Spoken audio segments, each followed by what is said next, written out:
Okay, we're going to start P4 now, and we're going to have a look at electrostatics, and we're going to look at what causes them, where they're useful, where they're dangerous, and what we can actually do to reduce problems. Now, when you rub some materials, they become charged with static electricity and they can attract other materials. For example, if you have a comb or a strip of plastic that has been rubbed, it will attract small pieces of paper or cork. When expanded polystyrene packaging is broken up into smaller pieces, it is attracted to many things. This effect is used in some dusting brushes. The brush becomes charged and then attracts the dust as it passes over it. You've probably experienced static electricity. I know that I have whenever I go to Tesco's and I go up the like escalator thing with the trolley. I always get electric shocks on there. It's very annoying. So if you've ever touched a metal doorknob or getting out of a car, when you rub certain types of, and this is important, insulating materials together, you can't create static electricity with objects that conduct electricity. It has to be insulating materials.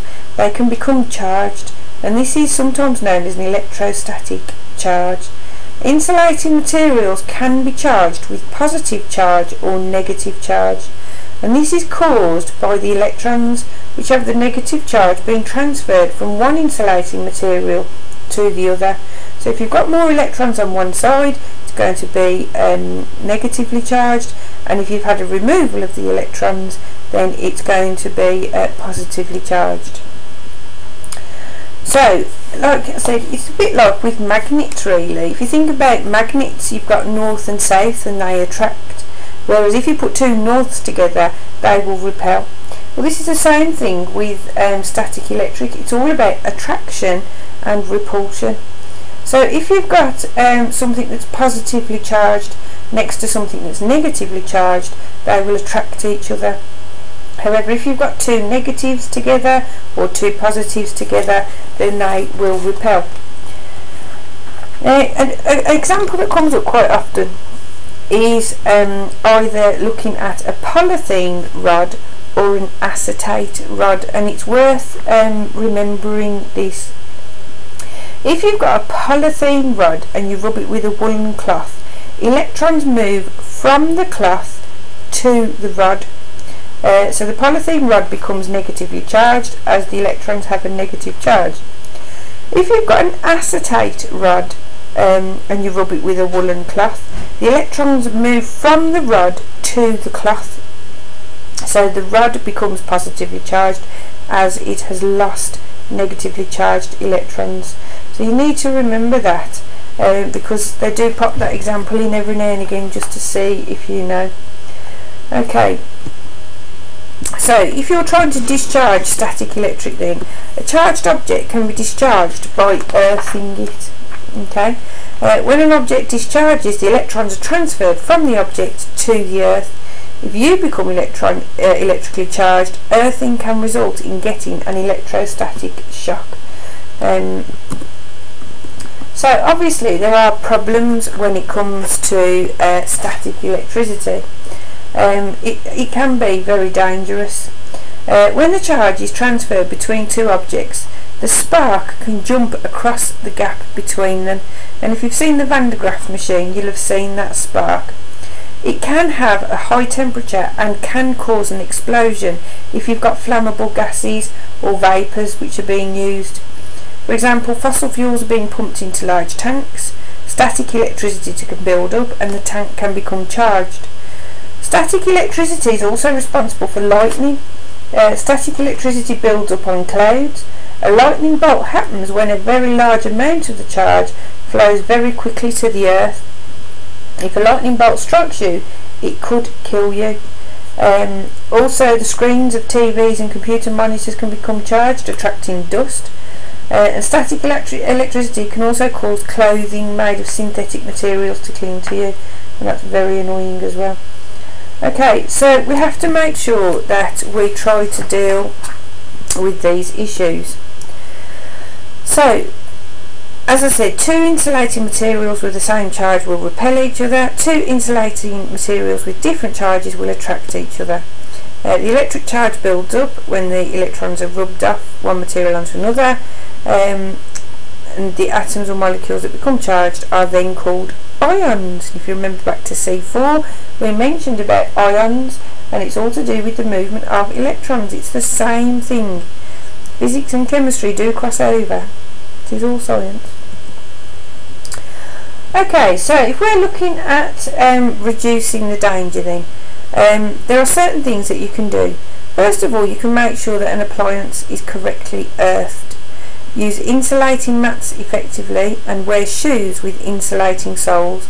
Lorries can contain flammable gases, so we need to make sure that there is little charge build-up or no charge built-up.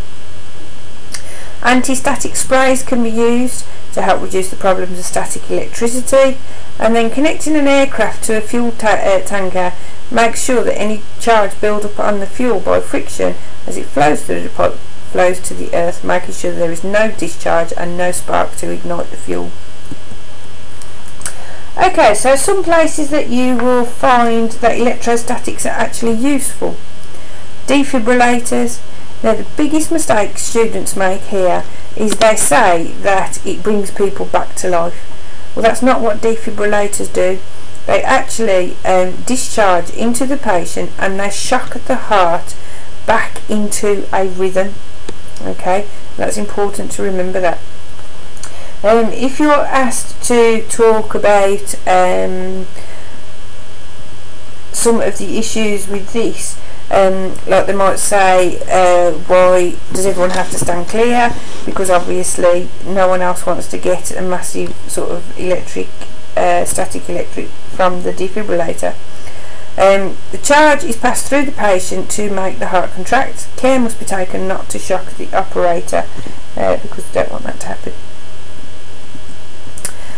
Reducing smoke particles and chimneys. Now, this is a very common example. Where you've got factories that produce smoke with gases, then what happens is as the smoke particles go out the chimney, they are charged with usually a negative charge. And at the side of the chimney they have positive plates that attract the negative particles, and as the dust collects to the plates, they then basically fall down into a big pile of dust, and then the dust can be taken away. So this stops all of the dust particles going out into the atmosphere. Again, this is a good thing for the environment. Spray painting a car. Now this is a really good method, especially using electrostatics for this, because what they do is they usually put a negative charge, so they attach a battery so that you get a negative charge to the actual paint, to the panel of the car that you want to paint, and then the paint particles are usually charged as well, so that if the paint particles are and it can go either way around. If the panel is negative charged, the paint particles can be positive, and as you spray them, the positive particles will attract to the negative charge, and you'll get a good even coverage. And the great thing about this is that it'll even go into like little sort of corners that you wouldn't usually be able to paint, because they're actually being attracted and pulled together. Okay, so that's us looking at static electricity. Please make sure you can explain how we can keep safe with these examples.